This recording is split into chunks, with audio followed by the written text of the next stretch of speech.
বলিউডের জনপ্রিয় অভিনেত্রী কিয়ারা আদভানিকে নিয়ে সোশ্যাল মিডিয়ায় প্রায়ই নানা আলোচনা দেখা যায়। তবে বেশ কিছুদিন ধরেই বলিউডের জনপ্রিয় অভিনেত্রীকে নিয়ে চলছে প্লাস্টিক সার্জারির গুঞ্জন।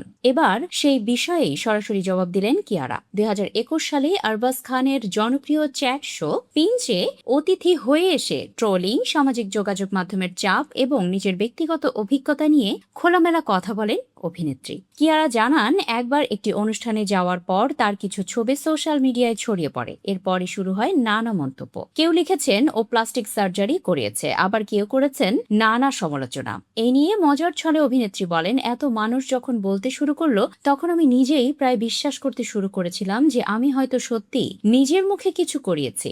তবে এসব ট্রোলিং নিয়ে খুব বেশি মাথা ঘামাতে চান না বলেও জানান তিনি। যদিও কখনো কখনো এসব মন্তব্য তাকে মানসিকভাবে প্রভাবিত করে। কিয়ারা আরও বলেন, আমি বলি আমি এসব উপেক্ষা করি, কিন্তু এটা আসলে নিজেকে সুরক্ষিত রাখার একটা উপায়। মানুষকে সম্মান করা উচিত, কারণ তারকারাও মানুষ, তাদেরও অনুভূতি আছে। 2014 সালে ফাগলি সিনেমার মাধ্যমে বলিউডে যাত্রা শুরু করেন কিয়ারা আদভানি। তবে কিয়ারার ক্যারিয়ারের বড় মোড় আসে 2016 সালের MS Dhoni the untold story সিনেমার মাধ্যমে। সেখানে তার সহশিল্পী ছিলেন সুশান্ত সিং রাজপুত ও দিশা পাটানি।